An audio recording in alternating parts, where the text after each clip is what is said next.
How you doing, guys? You may have seen my video before that I did on Thermite versus tank armor based on the some of the stuff that happened in the James Wesley Rawls novel Patriot, where they supposedly used Thermite to take out tanks.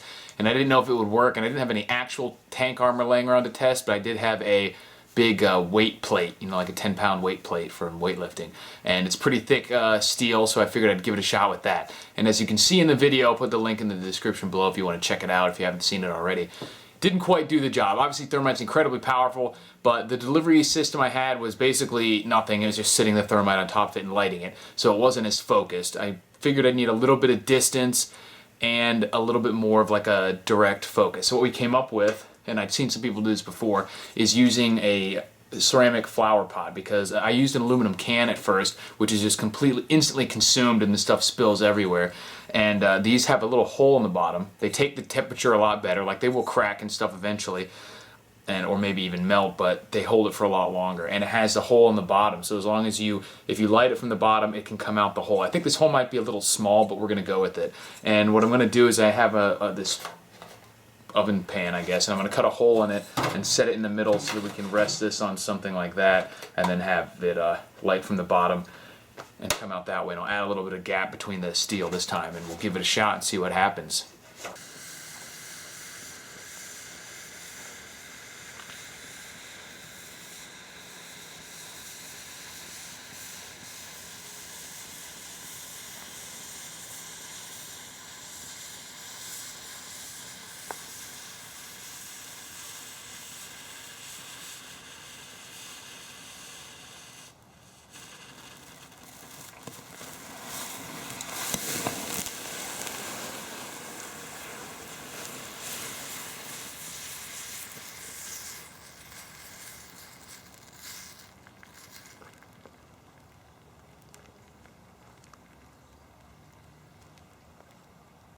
Too cool.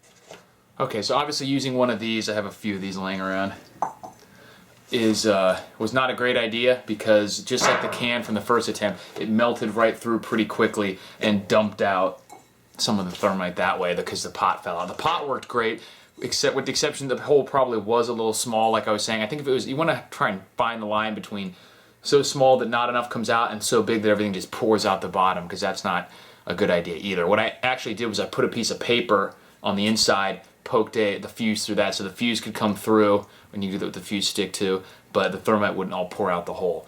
And seemed to work pretty well. And obviously I think the standoff distance worked well. This worked much better as a delivery system. I think you just see from the video that when you're dealing with stuff that's that thick, there just isn't enough time for the stuff to melt through it. The reaction doesn't last that long, and because the Thermite reaction leaves behind molten iron as a byproduct, if the stuff doesn't immediately roll off or go through what's ever there, it almost becomes self-insulating, where you have a layer of iron sitting there and the rest of it just piles up on top, so it doesn't just continue to cut through. I honestly think that we could get through more than that thickness if we had in total metal, if we had thin sheets that were spaced apart. Like if you had a bunch of just sheet metal that was, you know, quarter of an inch or half an inch apart, I bet you could melt through a total thickness that is thicker than that weight plate. It's just when you're dealing with that big of a lump at once, it's just not going to cut through it.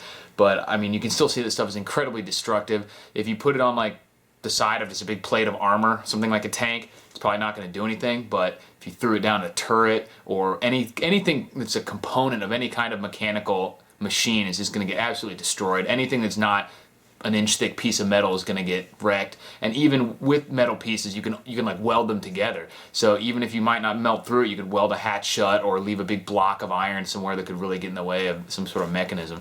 And obviously on anything technologically advanced, it doesn't take messing up a lot of it to really cause a lot of horrible effects. So you take any sort of vehicle, there's just a lot of ways. You could plug up the exhaust with it with a big lump, but maybe even start a fuel fire that way or something. Obviously the fuel tanks or any sort of flammable liquid is going to be extremely susceptible to something like this. So obviously I'm not suggesting you guys do any of this, but in the event that the North Koreans invade or something like that, Red Dawn, or the Russians, like in Red Dawn 1, the original, you might want to have some of this stuff lying around. It's definitely an easy way to start a campfire, if nothing else. Check out buythermite.com if you want to get some of this stuff. For the whole month of December 2013, we're running a buy one get one free special. So for the same prices that we always have, you'll get twice as much for this this month here. So check it out, guys.